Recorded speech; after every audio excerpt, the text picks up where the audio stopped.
Avec nous aujourd'hui le docteur Émilie Petitjean, qui est pharmacien hospitalier à l'Institut de cancérologie Strasbourg-Europe et qui va nous parler des thérapies orales à domicile. Alors justement, est-ce que l'arrivée des chimiothérapies orales a changé votre métier? L'arrivée des thérapies, orales a fortement changé notre métier puisque avec ces nouvelles thérapeutiques, est arrivée la question des interactions médicamenteuses, notamment avec, les compléments alimentaires, qui peuvent, interagir avec ces traitements-là. C'est pour ça qu'à l'ICANS, on a, mis en place des consultations pharmaceutiques à l'initiation de tout traitement par, thérapie orale. Et donc, notre lien avec les patients a fortement évolué puisqu'on les voit en consultation. On a également, développé des ateliers éducatifs pour accompagner les patients, dans la gestion de ces nouveaux traitements. Et un des autres challenges, c'est de mieux se coordonner avec, les professionnels de ville. Quel est le rôle du pharmacien hospitalier et du pharmacien de ville et comment est-ce que vous communiquez ensemble?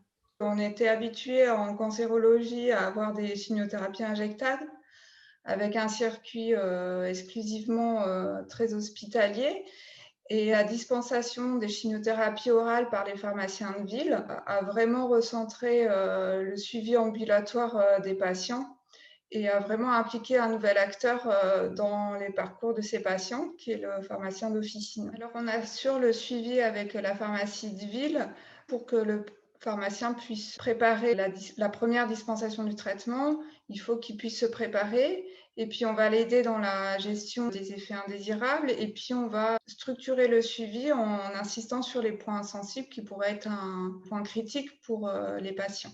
Alors tout ça, ça se passe par oral, par téléphone ou est-ce qu'il existe des outils? Est-ce que le digital vous aide à assurer cette coordination et peut-être même à mieux organiser votre travail autour du patient? C'est un vrai challenge et l'application, et le suivi, type Aquadome est un vrai plus pour nous. Ces plateformes nous permettent de communiquer de façon sécurisée avec le patient et l'ensemble des professionnels, de premier recours. Pour la pharmacie, d'officine, on peut, leur transmettre en amont, l'ordonnance avant que la primo, dispensation soit réalisée et puis on peut, transmettre notre analyse pharmaceutique pour lequel, ça va les aider pour structurer le suivi.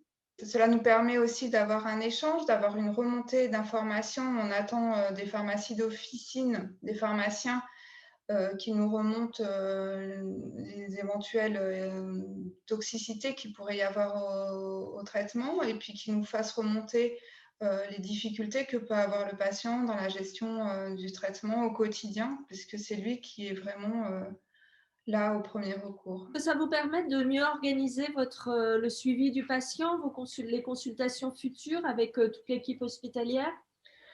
Nous, donc en pharmacie hospitalière, on n'est pas nombreux, donc on a besoin de vraiment, se structurer et c'est vrai que la plateforme nous permet d'avoir, une centralisation des informations et de beaucoup mieux nous organiser dans notre travail et de pouvoir, faire le suivi de plus de patients. Qu'est-ce que vous apporte cette plateforme à vous? Cette plateforme, elle nous permet d'optimiser la prise en charge des patients et de vraiment personnaliser cette prise en charge en prenant en compte tous les professionnels qui interviennent dans ce parcours. Et cela nous permet, en tant que pharmacien hospitalier, d'apporter notre expertise en tant que pharmacien spécialisé en oncologie. Merci beaucoup, docteur Émilie Petitjean, de nous avoir accordé cet entretien. Merci à vous de m'avoir permis de m'exprimer sur ce thème qui me tient à cœur.